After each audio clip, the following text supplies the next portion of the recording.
Assalamualaikum warahmatullahi wabarakatuh. Kami dari kelompok 5 akan menjelaskan mengenai standar proses dalam kurikulum 2013 sesuai kebijakan Kemendikbud untuk memenuhi mata kuliah telaah kurikulum dengan anggota kelompok sebagai berikut.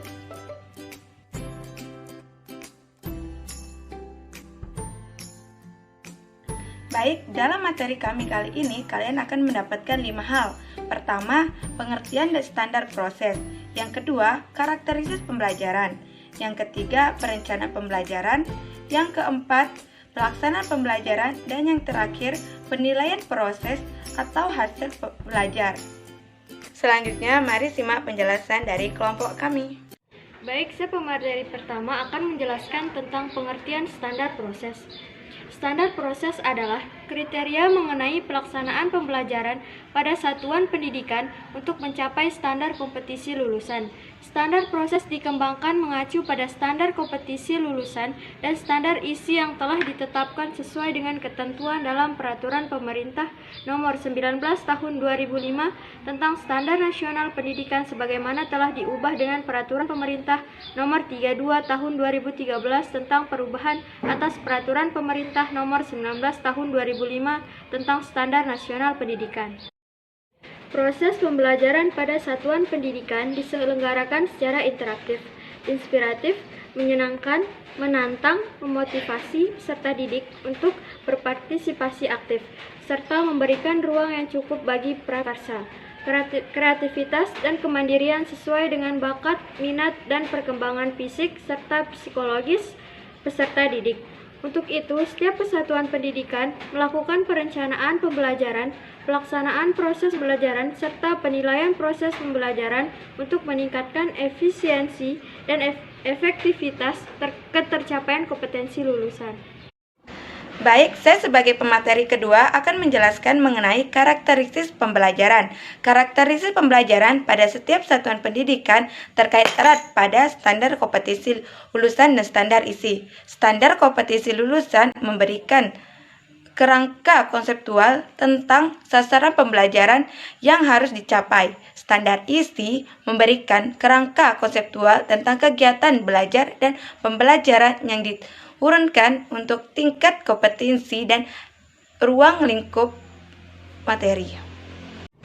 Sesuai dengan standar kompetensi lulusan, sasaran pembelajaran mencakup pengembangan ranah sikap, pengetahuan, dan keterampilan yang dielaborasikan untuk setiap satuan pendidikan. Ketika ranah kompetensi tersebut memiliki lintasan perolehan atau proses psikologis yang berbeda, sikap diperoleh melalui aktivitas menerima, menjalankan, menghargai, menghayati, dan mengamalkan. Sedangkan pengetahuan diperoleh melalui aktivitas mengingat, memahami, menerapkan, menganalisis, mengevaluasi, dan mencipta. Keterampilan diperoleh melalui aktivitas mengamati, menanya, mencoba, menalar, menyaji, dan mencipta. Karakteristik proses pembelajaran disesuaikan dengan karakteristik kompetensi pembelajaran.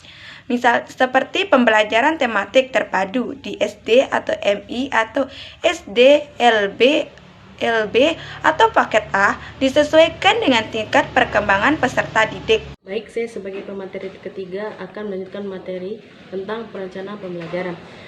Perencanaan pembelajaran dirancang dalam bentuk silabus dan rencana pelaksanaan pembelajaran atau RPP yang mengacu pada standar isi. Penyusunan silabus dan RPP disesuaikan pendekatan pembelajaran yang digunakan.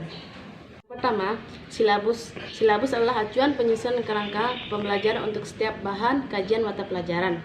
Paling sedikit silabus memuat yang pertama, identitas mata pelajaran, yang kedua, identitas sekolah meliputi nama satuan pendidikan dan kelas, yang ketiga, kompetensi inti, yang keempat, kompetensi dasar, yang kelima, tema, yang keenam, materi pokok, yang ketujuh, pembelajaran, yang kedelapan, penilaian, yang kesembilan, alokasi waktu sesuai dengan jumlah jam pelajaran dalam struktur kurikulum untuk satu semester atau 1 tahun. Dan yang terakhir itu sumber belajar. Penyusunan perencanaan pembelajaran yang kedua itu RPP, yaitu rencana kegiatan pembelajaran tatap muka untuk satu pertemuan atau lebih. RPP dikembangkan dari silabus untuk mengarahkan kegiatan pembelajaran peserta didik dalam upaya mencapai kompetensi dasar atau KD. Komponen RPP terdiri atas yang pertama, identitas sekolah yaitu nama satuan pendidikan. Yang kedua, identitas mata pelajaran atau tema atau subtema. Yang ketiga, kelas atau semester. Yang keempat, materi pokok. Yang kelima, alokasi waktu yang ditentukan sesuai dengan keperluan untuk pencapaian kompetensi dasar atau KD dan beban belajar dengan mempertimbangkan jumlah jam pelajaran yang tersedia dalam silabus dan KD yang harus dicapai. Terus yang keenam, tujuan pembelajaran yang dirumuskan berdasarkan kompetensi dasar. Yang ketujuh, kompetensi dasar dan indikator pencapaian kompetensi. Yang ke-8, materi pembelajaran. Yang ke-9, metode pembelajaran. Yang ke-10, media pembelajaran. Yang ke-11, sumber belajar. Yang ke-12, langkah-langkah pembelajaran yang dilakukan melalui tahapan pendahuluan, inti, dan penutup. Dan yang terakhir itu penilaian hasil belajar. Saya atas nama Miftahul Silmia dengan NIM 2001060027 selaku pemateri keempat dari kelompok 5. Baik, di sini saya akan memaparkan materi mengenai pelaksanaan proses pembelajaran dalam standar proses kurikulum 2013 sesuai kebijakan Kemendikbud. Sebelum proses pembelajaran dilaksanakan, adapun ketentuan atau persyaratan dalam proses pembelajaran yang harus diperhatikan, yang meliputi alokasi waktu jam tatap muka pembelajaran, kemudian yang kedua rombongan belajar, yang ketiga buku teks pelajaran, dan yang keempat yaitu pengelolaan kelas dan laboratorium. Persyaratan yang pertama, alokasi waktu. Adapun ketentuan alokasi waktu jam tatap muka pembelajaran sebagai berikut. Yang pertama, untuk satuan pendidikan SDMI, alokasi waktu jam tatap muka pembelajarannya adalah 35 menit. Kemudian untuk satuan pendidikan SMP MTS, alokasi waktu jam tatap muka pembelajarannya adalah 40 menit. Untuk satuan pendidikan SMA MA, alokasi waktu jam tatap muka pembelajarannya adalah 45 menit. Dan untuk satuan pendidikan SMK MAK, alokasi waktu jam tatap muka pembelajarannya adalah 45 menit. Persyaratan yang kedua adalah rombongan belajar. Rombongan belajar mencakup jumlah rombongan belajar per satuan pendidikan dan jumlah maksimum peserta didik per rombongan belajar. Adapun ketentuannya adalah yang pertama, untuk satuan pendidikan SDMI, jumlah rombongan belajarnya adalah 6-24, kemudian untuk jumlah maksimum peserta didik per rombongan belajar pada satuan pendidikan SDMI adalah 28. Yang kedua, untuk satuan pendidikan SMP MTS, jumlah rombongan belajarnya adalah 3-33, dan untuk jumlah maksimum peserta didik per rombongan belajar pada satuan pendidikan SMP MTS adalah 32. Yang ketiga, untuk satuan pendidikan SMA MA, jumlah rombongan belajarnya adalah 3-36, dan untuk jumlah maksimum peserta didik per rombongan belajar pada satuan pendidikan SMA MA adalah 36. Yang keempat, satuan pendidikan SMK MAK, jumlah rombongan belajarnya adalah 3-72, jumlah maksimum peserta didik per rombongan belajar pada satuan pendidikan SMK MAK adalah 36. Selanjutnya untuk satuan pendidikan SDLB, jumlah rombongan belajarnya adalah 6 dan jumlah maksimum peserta didik per rombongan belajar pada satuan pendidikan SDLB adalah 5. Selanjutnya untuk satuan pendidikan SMP LB, jumlah rombongan belajarnya adalah 3 dan jumlah maksimum peserta didik per rombongan belajar pada satuan pendidikan SMP LB adalah 8. Yang terakhir untuk satuan pendidikan SMA LB, jumlah rombongan belajarnya adalah 3 dan jumlah maksimum peserta didik per rombongan belajar pada satuan pendidikan SMA LB adalah 8. Persyaratan yang ketiga adalah buku teks pelajaran. Buku teks pelajaran digunakan untuk meningkatkan efisiensi serta efektivitas proses pembelajaran yang disediakan sesuai dengan kebutuhan peserta didik.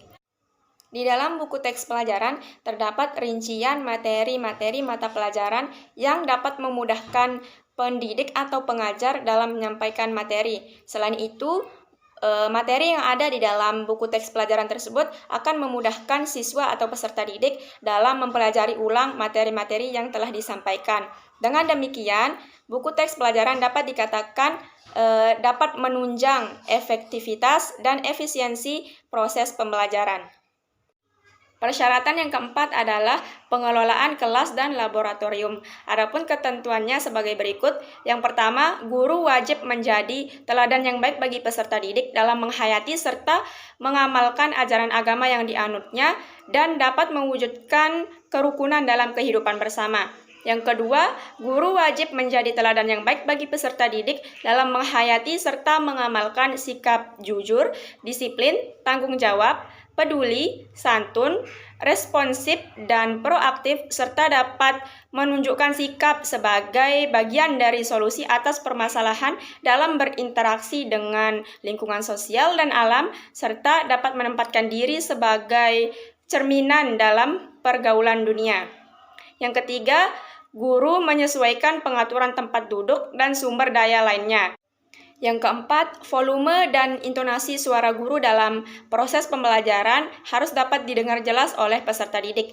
Kemudian yang kelima, guru wajib menggunakan kata-kata yang santun, lugas, dan mudah dimengerti oleh peserta didik. Yang keenam, guru menyesuaikan materi pelajaran sesuai dengan kemampuan dan kecepatan belajar peserta didik. Yang ketujuh, guru dapat menciptakan ketertiban, kenyamanan, kedisiplinan, serta keselamatan dalam menyelenggarakan proses pembelajaran.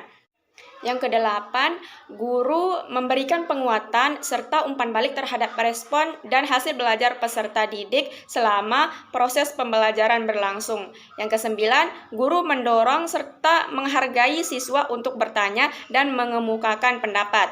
Yang kesepuluh, guru berpakaian sopan, rapi, dan bersih. Kemudian yang ke-11, pada setiap awal semester, guru harus dapat menjelaskan kepada peserta didik mengenai silabus mata pelajaran. Dan yang terakhir, guru dapat memulai serta mengakhiri proses pembelajaran sesuai dengan waktu yang telah dijadwalkan.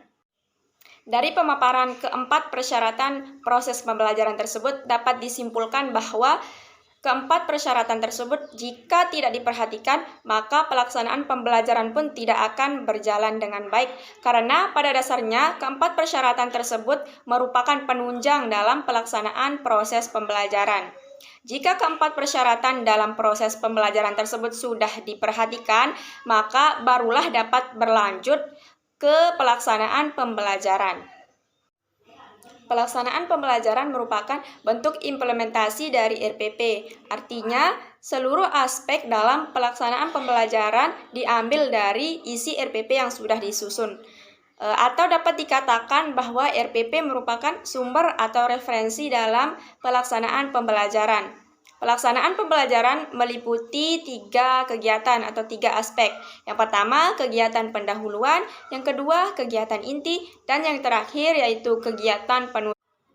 Yang pertama, kegiatan pendahuluan. Dalam kegiatan pendahuluan, guru wajib pertama menyiapkan peserta didik secara psikis dan fisik untuk mengikuti proses pembelajaran. Yang kedua, memberikan motivasi belajar kepada peserta didik secara kontekstual sesuai dengan manfaat serta aplikasi materi ajar dalam kehidupan sehari-hari.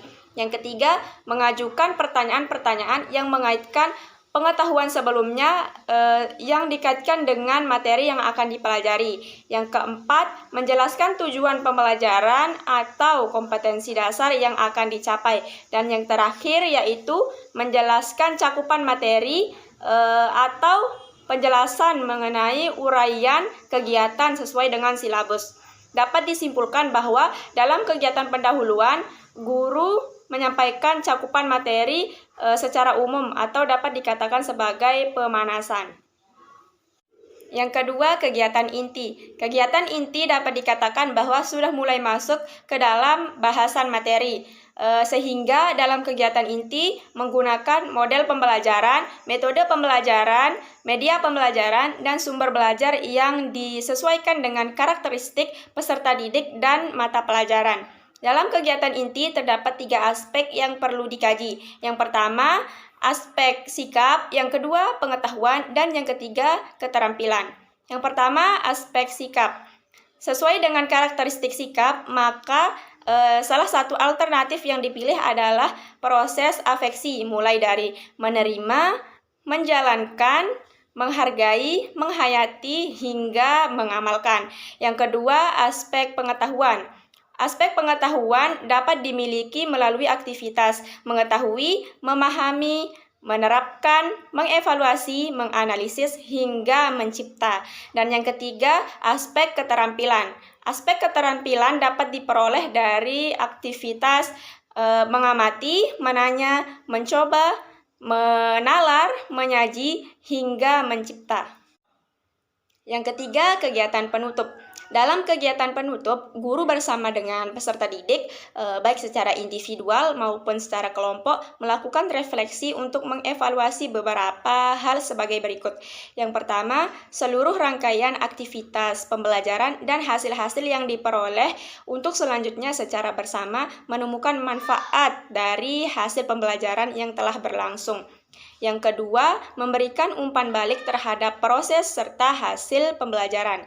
Yang ketiga, melakukan kegiatan tindak lanjut dalam bentuk pemberian tugas, baik tugas individual maupun tugas kelompok. Dan yang terakhir, menginformasikan mengenai rencana kegiatan pembelajaran untuk pertemuan selanjutnya. Dapat disimpulkan bahwa kegiatan penutup merupakan aspek penilaian. Karena setelah materi disampaikan atau diberikan, maka dalam kegiatan penutup ini dilakukannya tindak lanjut dalam bentuk pemberian tugas, baik tugas individual maupun tugas kelompok. Assalamualaikum warahmatullahi wabarakatuh. Saya akan melanjutkan terkait dengan materi selanjutnya, penilaian proses dan hasil belajar.